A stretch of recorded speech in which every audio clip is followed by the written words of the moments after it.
I will call this into order. Good afternoon. It is approximately 12:02 in the PM. Indeed. On the 21st of May, 2015, the year of our Lord. 2015. We call this court in session. Welcome. Perspective Lens podcast number. Technically, we 9. hit double digits. 10. this is 10. 10. This is 10 now. 10. 10. Oh. Seth, super number 10 balloons. Hey. Kids going. 10. 10 is good. 10's a good one. Wow, I never. When we started off, over 10 weeks ago, I never thought we'd make it this far, but here we are. 10 weeks older, 10 weeks wiser. So this is 10 weeks old. Now, I feel like it's been way longer than that. how got that ball? Hey. All right, so what happened this past week? Movies we've seen? Yeah. I know. Wait. Ready? We have a graphic for you. Hold it straight. Hold it steady. Mad Max Fury Road. Starring Tom Hardy and Charlize Theron. We went opening night. Selma.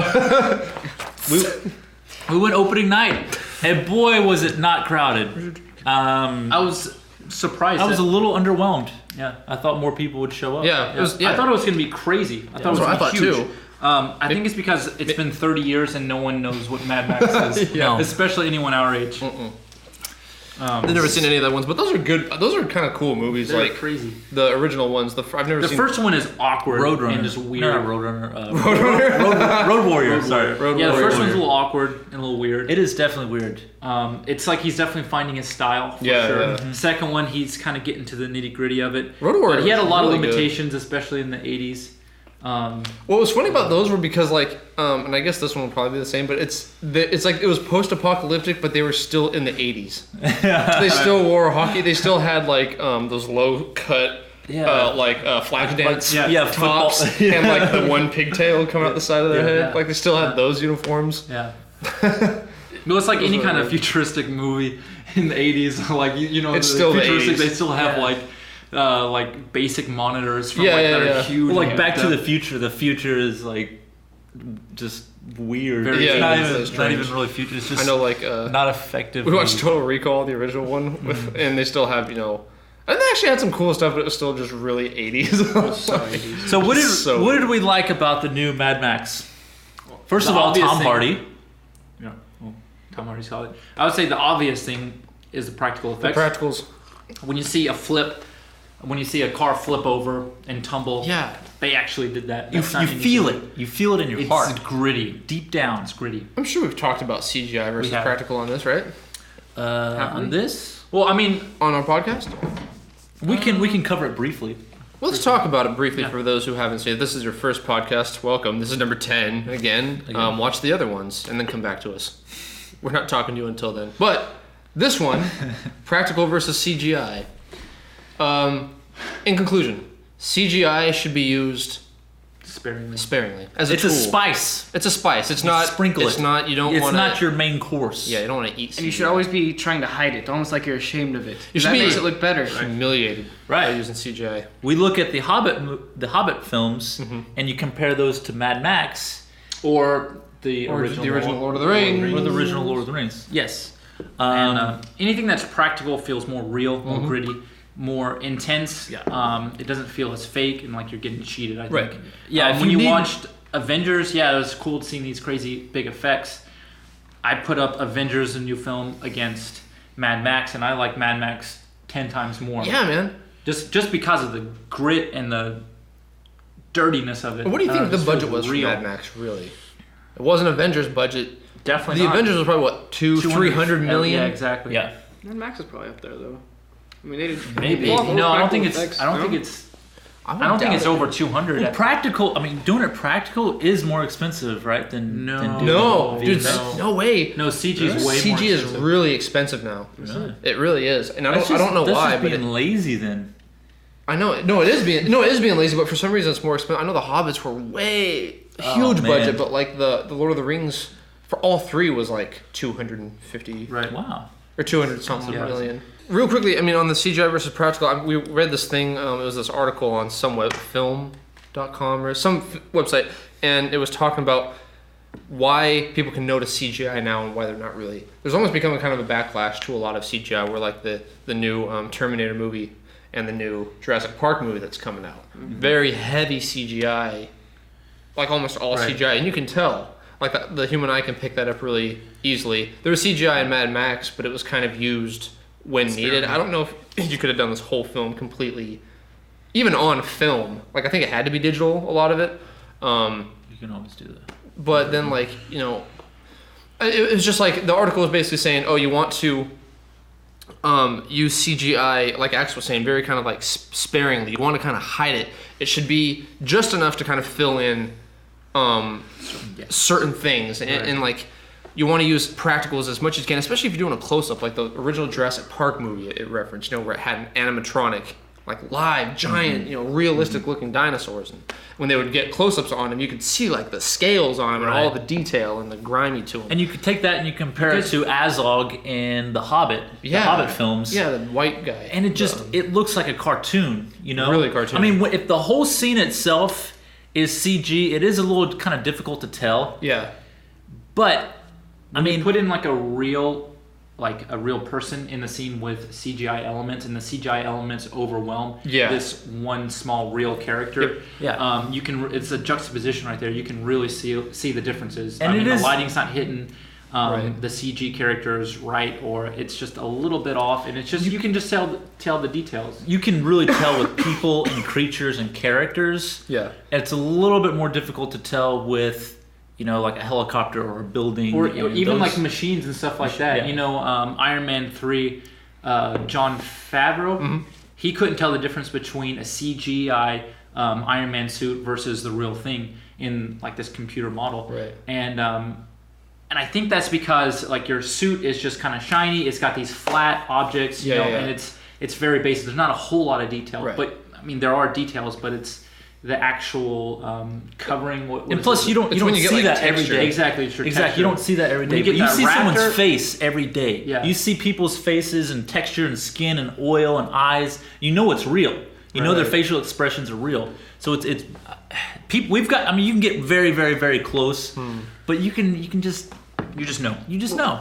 I think one of the things the article was arguing that you talked about, Corey, is that it's saying, why does CGI today not really hold up kind of like a film like Jurassic Park or like Terminator 2? Like what makes that CGI look so much better? We tend to agree that looks better than a lot of stuff you see today, but there's like 20 years more technological advances we've made. Like, why shouldn't it be more the other way believable? around? Yeah. And it made several arguments. One of them was the fact that because we've become so good at it, we're not trying to hide it as much anymore. Like in Jurassic Park, they used both visual and practical effects. You know, they built a freaking dinosaur, but when they couldn't use that, when it didn't work, they had to do CGI. Yeah. And when they did do CGI, they didn't film it for just vast sequences with these crazy shots, camera angles. They use it sparingly, so it's like you don't see it too much. Exactly. They didn't linger on it. If you give it too much, then it just gives the audience time to really kind of see, oh wait, that kind of looks fake. But if you don't show it that much, if it's kind of quicker, then it's, you know, you don't really have as much time to kind of pick up on that. And then of course you switch back to like, you know, a practical effect of like the big T-Rex freaking coming down, and that's like the real thing they built. And it's like you forget, you know, about the CGI the last shot, and you're just like, this still looks really real. Same thing with Terminator now. It's like there's like a shot in the trailer, the new trailer of Arnold Schwarzenegger, like as a CGI Arnold. thing of like him like going, like he's being thrown from a truck, bouncing off the road into another car, and you can tell like something about it doesn't look right because there's no way they could have filmed that practically. It obviously is CGI, and he doesn't bounce off the road like you'd expect a real person, especially like a 2-ton. Well, usually a 2-ton robot. Yeah, he's a heavy robot. And so it doesn't feel real. He's mentioned something about gravity. And they talked about like how in like the original Terminator and even Terminator 2, they built like the prosthetic Arnold, which didn't look that real in of itself, even though it's a practical effect. But the thing they did is they hid it. You know, they didn't show it that much. They showed it for a few seconds, and then they said can't show them anymore because obviously, you know, audience are gonna look that. Even in like the Terminator Salvation movie, when they show like a CGI Arnold, young Arnold coming out of the factory, you know, all with the skin on him, they don't linger on that either. You know, they kind of cut away from that. They melt his flesh off soon after that, you know, with fire, so it just becomes like a robot. So you can't really tell.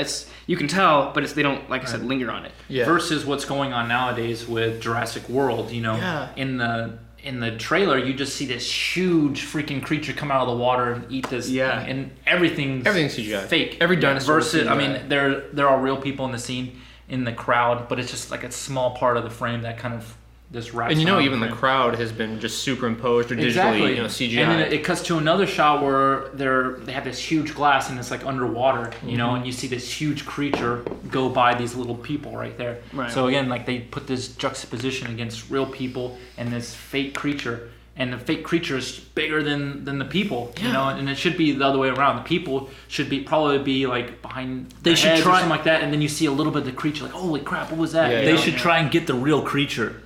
And put that in the movie. And grab it, right. So that's why we like get a big fishing pole.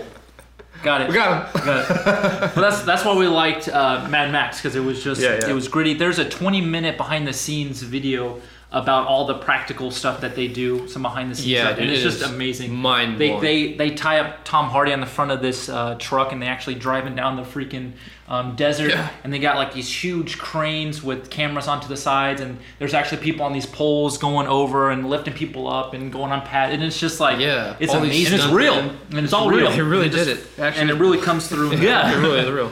Another thing I liked about the movie is this expansive world that you just feel like you're a part of. Like again, when you watch setting, exactly. Right. Well, like let's say you watch Lord of the Rings, right? And why I loved Lord of the Rings Fellowship is because you feel like this expansive history, this world. It's like they go from this place to this place to this place, and that really comes through also in Mad Max. This desert wasteland. There's so much going on. Everything's expansive. more or less. But I think the cool thing about it is like they have a lot of these little details. Yeah, and I think that's what kind of comes through. Is like there's all these different factions. Yeah, there's these creatures that walk on these poles in the middle of weird nowhere. Religion. Yeah. There's this weird religion. They have like the gas people over here. The they have breeders. all the factions over here. It's dark. Yeah. It's And nasty. I think it's just the originality of all these characters and all this like this art basically. It's just art. Very visual. The film is very visual. Yeah. I mean, excellent. The use of colors. The use of color. That was a good point. Like a lot of post-apocalyptic films are very desaturated and grimy and gray to create this bleakness. But George Miller wanted color. He wanted it to be vibrant. Like he didn't want just that typical desaturated look. He wanted it to be very colorful. And very this beautiful. one is like it takes place in this desert world. So it almost works a lot better too because you feel that heat, that oranginess, this like overbearing sun. Like they need water. Right. Like it's just a freaking resource, you know. And then at night it's like blue and it feels cold. Yeah. And So, I mean, you get that feeling too. I think what they could have possibly improved on a little bit is the story. I think the story was a little simple, very dumbed down. A little. I mean, it was kind of dumbed down. It's just like a chase scene there and a chase scene back. Spoiler alert. We'll probably throw that out there. We always spoil it and then we throw this. Yeah, I always forget. And then we go, oh, by the way, that's if we start talking about a movie, just automatically assume that it's going to be assume that we know know that you've seen it. But I start putting it in the credits. Spoiler. We talk about these movies. It's a spoiler. It's a spoiler. Go watch them. I feel like the story was.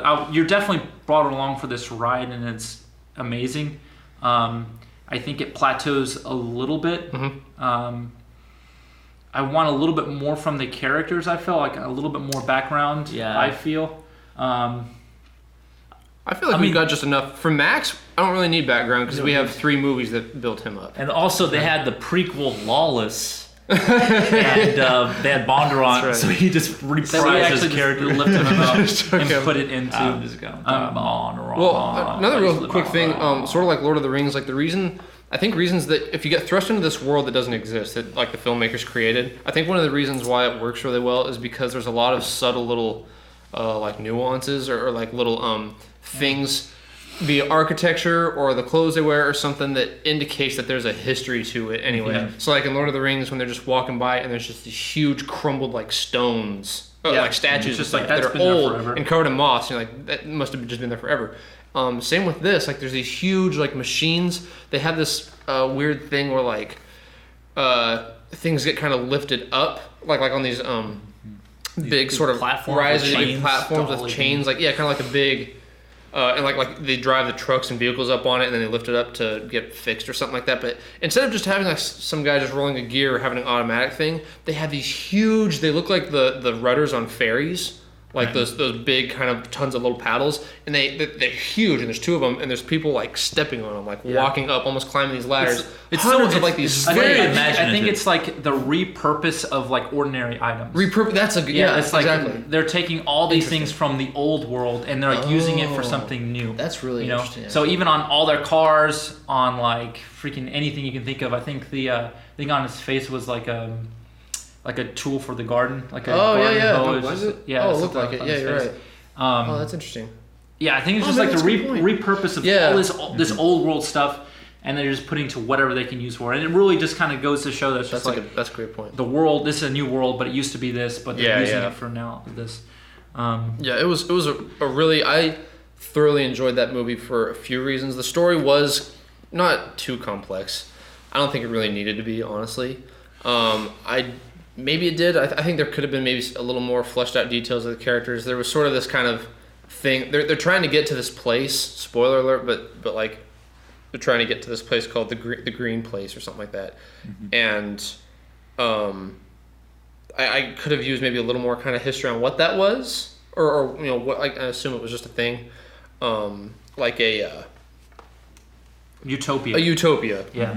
A green place, literally a green in the desert, maybe like an oasis type place or something. But a little more on that, maybe a little more on the. But I feel like it gave you just enough anyway to kind of know what it did right. I think what a lot of films kind of fail to do is it immediately gave you the protagonist and immediately gave you like the antagonist. And the antagonist is like a bad dude. And you know his motives too. Yeah. He has a goal, like right away. He's like, oh, I need to. Like 5 minutes in, the truck is leaving. Going, dude. And and then it turns left, and you're like, oh, it's going somewhere it's not supposed to go. Exactly. And the big bad guy, he's just like, oh, Get him. Yeah, and then they're they're ready to go in. And that's, boom, 5 minutes into the film, it's happening. And it's just like. And then Tom Hardy's just like, Yeah. all right. It was cool. It was an original movie. I don't know how else to say it. It was like one of the most original films I've seen in a long time. And then the female characters, very strong female characters. We gotta talk about and the that's females. excellent. Yeah. And they weren't all the breeders. Mm-hmm. The breeders. They weren't all the same character. They were each kind of pretty much diverse. They each had their own individuality. Yeah. And that can only add to the film, I guess. Yeah. Okay, that's it. No, well, the feminism's a big point because a lot of people on the internet now are mad for some reason that they feel like this Dumbasses is like are mad. feminist. Let's just.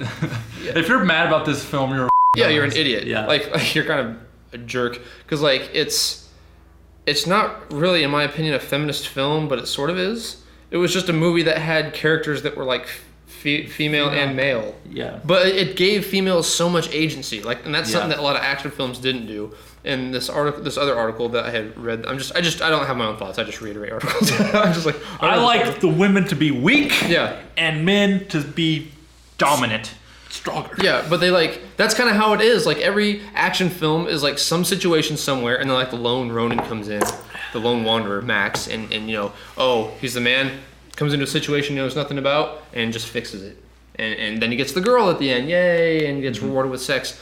This doesn't happen. This time he comes in, or he gets captured or some shit forcefully, and Almost establishing him as one of the weaker. almost kind of a weaker character, but not really. Like he's still hero. He's still a hero. He takes a lot of agency, but he doesn't take literally the wheel, like figuratively and literally. He hangs back. He rides shotgun, while literally the female Charlize Theron and her the breeders. Theron. How do you say her name? Charlize Theron. They're on. We Charlize, they say it wrong so often. Theron. Charlize Theron. But yeah, basically, a lot of strong female characters, which was like really original for an action film like this. And so a lot of people on the internet are mad for some reason because they don't want, they're afraid. They feel threatened. They feel threatened by women. And they're trying to take away their white privilege. Because they're trying to take away their masculinity for some reason. But if you're that insecure in your manlyhood that some movie can really rock you, then you might want to. You might want to go to school. You might want to go buy more guns. Buy more Gonna change and be more afraid. Come on, Hillary! Come on, Hillary! Solid movie. I think it definitely could be a little bit more engaging if the story was a little bit more. It was refreshing though. What would you want to see from the story?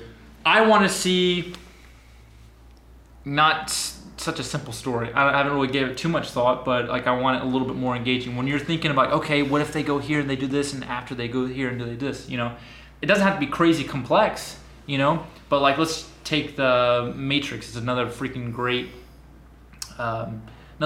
film, action film. You're wondering what's going on. There's a little bit of mystery, It's just like all of a sudden you're thrown into this world, this whole expensive world, very, very similar to Mad Max. But Mad Max is just like A to B, B to C. Honestly, it was 2 locations. Yeah. You have the main citadel where it starts, and then you have the desert. Yeah, right. Fury Road. And it's just Fury Road throughout, and then like come everyone's back motivation is very clear. I think if there was maybe a little bit more mystery, maybe a little bit more surprise, like, oh man, I didn't realize he did that, or like, oh, he's doing this for this reason, or something like that. Maybe. I don't know. It probably would have been a little bit more engaging. It's not terrible at all, No. but I think it could definitely add to the viewer participation. Perhaps. I mean, I think it had a lot going for it. I think there's never been a film. Or anything like that, but There's never been a film like it that was made in the respect that's like all the action took place during like a moving vehicle. Yeah. Like how many times could they have all crashed and all of a sudden now they're fighting just in the desert on feet? But no, it had to be when they're moving. It's like whatever we do, we are not stopping our vehicles. Yeah. We're freaking having battles. It was almost like a pirate ship and Yeah. It's just constantly moving. It was. They're not even stopping to refuel. They're not stopping to change a tire. I mean, I guess they did a few times, but there was always someone moving. It's because they had to hurry up and someone else was chasing them. It's like it never stopped, which is why the film it felt like it never. I mean, I guess there was the halfway point when they had to turn around. It kind of stopped for a little bit, but that's why it felt like this endless rush of adrenaline because like they're literally always moving. Yeah. And the bad guys are trying to stop them from moving. They're trying to like instead of just like crashing them and then killing them with the car, they're trying to just hop onto their car from their car. Yeah. Freaking insane. It's just. That's why, that's what was unique about it, because no film has ever just tried to do that for 2 straight hours. Yeah. Just a 2-hour chase scene. You say it's 2 hours, like when they're coming back, it definitely like all right, it kind of plateaus for me a little bit. The action is so freaking awesome. I'm still engaged in the story for sure, but it definitely plateaus, and I feel like that's when it kind of comes in where if you had just a little bit more complex story, it would have kept you even more by the balls.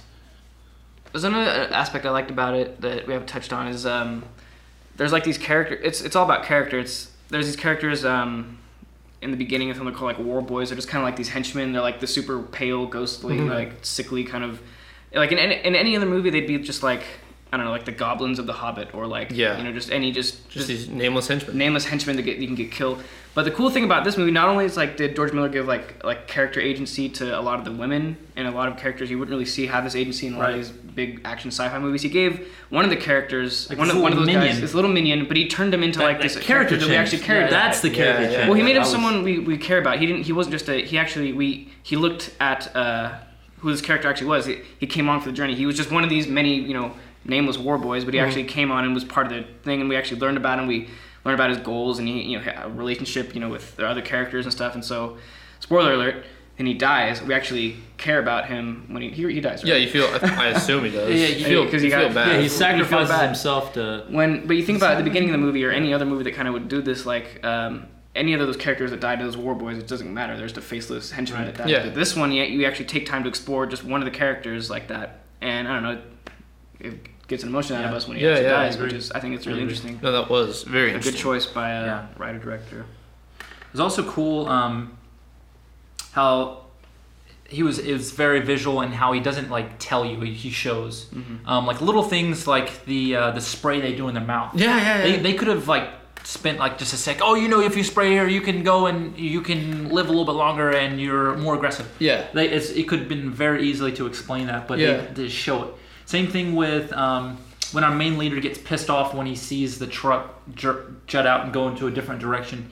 He goes past these huge breastfeeding women and opens this bird cage kind of area, and there's a lady in there kind of freaking out. It's just I think that comes with this expansive world. You're like, where are we? But he doesn't explain it. and it also kind of leaves us like, oh, what? It leaves us guessing, and also leaves us thinking like, okay, this world is bigger than what we already know. But I love like his style is very visual. We can talk about his auteur style, kind of how it started with Road Warrior. Mm-hmm. Like we saw in Road Warrior, if you've seen it, or Mad Max. What's the second one, Road Warrior is the second one. Road Warrior. What's the first one? Mad Max. Mad Max. Okay. So in those films, he speeds up the camera to speed up the action, and it's cheesy. It's a little cheesy in the 80s, but he kind of kept going with it in this film. And I feel like he made it his own style, and it really works in this movie. Yeah, it does. Really does. And also, like, there's also a lot of to keep with the Mad Max style. Like he brings back a lot of the shots he uses, like the dolly in on the stick shift and the close up on the engine turning. Yeah, little stuff like that, just to kind of keep his stranglehold on this. I want to see Ex Machina. When does that come out? It's out. It's out. Oh. Should have seen it. Ex Machina. There's like no movies out that I really want to see. Honestly, I wanted to see this one. Oh, and this is way more memorable too. Here's another thing I wanted to mention. We were talking about like Avengers. Like Avengers was like the big movie that everyone was waiting for. The Avengers: Age of Ultron, like the second one. Let's talk about Avengers real quick. Did we talk about it last week? Yeah. We did. Well, here's why. This movie was way more memorable than Avengers. It's been 2 weeks since Age of Ultron came out. Right? Yeah, and I saw it. You can't even remember. And I don't really remember it. I remember almost every single scene of. We talked about it for an hour last week. I know, and I still like, did we talk about it? Exactly. Like it should have been like Mad Max. Like, oh my god, Mad Max was just one of the most original films, and it stuck with you because of its originality, because it did things that you hadn't seen before, because it had characters that you really cared about. It didn't have as many characters. Maybe it did, but like they each had their very own distinctive personality and their own reason and their own motives. Whereas the Avengers kind of didn't. So here's a test. Can you remember Captain America 3? What was it about? There hasn't been a Captain America 3 yet. Yeah, there is. No, it's coming out. No, it's Captain, or is it 2? There's 2. Winter Soldier? Oh, that was the second one? Yeah. Oh, trick question. Exactly. See, you don't even know how many there are. That proves your own point. I thought there was. The third one's coming out. There was already like 3 or 4. Well, I mean, he's been in 4 movies. The 2 Avengers and then his 2 own movies. Okay, we'll cut that out. We'll edit that little blooper. But no, I don't really remember. I mean, like, I do remember those movies. Like, I remember Avengers. I remember, like, the second Captain America. Iron Man films. I remember, like, films. Like, moments. I don't even remember the story. Yeah. I can't recall the story. I remember, like, the third Iron Man film, really, hardly. I never saw it. Except for the save at the end. Huge save at the end. I can't remember those movies because, like, the Avengers movie was, it's like this huge budget, hundreds of millions of dollars, and they spent so much special effects, and they had these huge, like, A-list actors in it. And it should have been the recipe for, like, success. Joss Whedon's directing it again, and the first one was successful, and it's a comic book movie. But it didn't stick with you as much as like Mad Max did, that came out 30 years after the originals. And the originals weren't even anything really. Like they were just kind of like these weird sort of like B movies. Right. But it had this like they were like following. Cult classics. Yeah, cult classics, exactly. But then he took it and was like, I'm just really gonna. He just turned everything up to 11 in this movie. It's just like Didn't he direct like Happy Feet? Or he did some, did he really? He did like George Miller did some like kids movie. Oh, and like a lot of random stuff. Oh, nice. And then back to this like gritty and then like, he was like, film. It's just like, let's do it again. They're sitting down with him at a meeting and they're like, all right, you ready to do Happy Feet 3? And he just goes, and then he throws the script on the table. This is what we're doing. This is what we're doing. It's happening. Another Mad Max, like, George? Yeah! And he goes, this is what we've been waiting for. Yeah. And they all high five. Yeah. What else did we do? We did a little bit of a location scouting for Axel's film. Axel's film. We did, yeah. Go for it. Tell them about it. I don't know why we have to call it my film. But, okay. Now, River of Fear. Yeah. We got to find some rapids. I think we need a few more days of location scouting, but we went up to Auburn Ravine. Really nice. We want like rapids, right? Because we want to film these kayaking scenes, but we don't want them to be too intense because we want it to be a safe shoot. Right. But we want them to be at least kind of cool looking because filming something interesting. And so we went to a spot, like we've all been there. It's kind of running around there. It's like there were these kind of rivers going through the Auburn Ravine. Yeah. And there's a little bit of like chop, a little bit of like rocks and stuff, and so I think a good spot where we can get some low angles. Get some low angles, kind of cheat it. We'll get some like white water in front of the camera. Some really cool locations too, like kind of in like these canyons. We have to do a lot more location scouting too, I think, but we found a few that will probably work pretty well. Yeah. That are not totally dangerous. But aren't gonna like kill our actors. Yeah. Oh God, I hope so. Yeah. Otherwise, goodbye film career. Yeah. But I think safety #1 priority. I know. I think that's a good spot.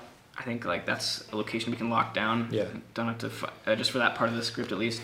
Like I said, still a lot more. I mean, location scouting is like one of my favorite kind of processes because it's almost like you get to be in the movie before you actually make the movie. You get to see how this is where it's gonna happen. This is where you're finding like the setting. Yeah, we're gonna take the audience. We're gonna put them right in here. You know, they're all the way over there. They're in the future now. We're gonna take them and we're gonna, plan them. They're gonna experience what we're experiencing right now. It's kind of fun.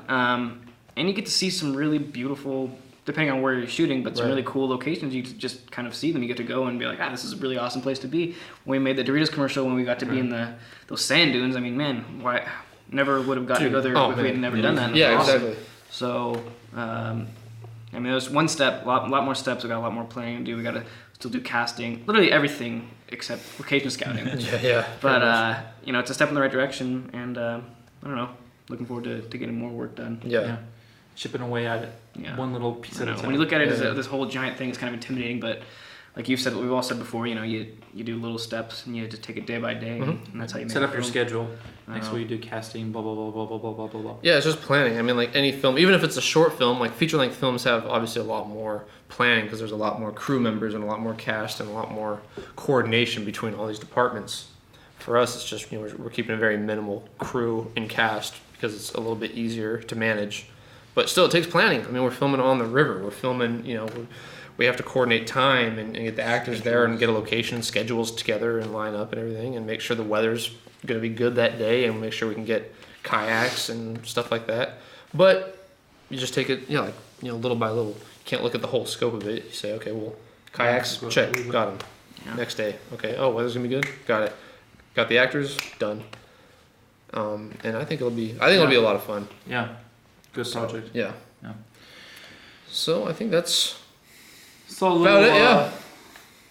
Anything else? Any final comments?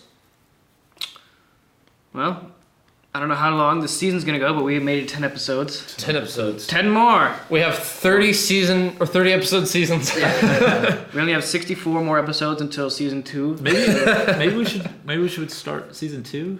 We can. No, we do it at the end of the year. Oh. We could do it by years. Like that.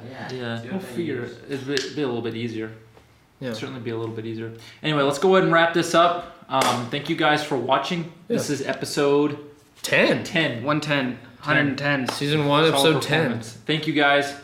Signing off. Cheers. Goodbye.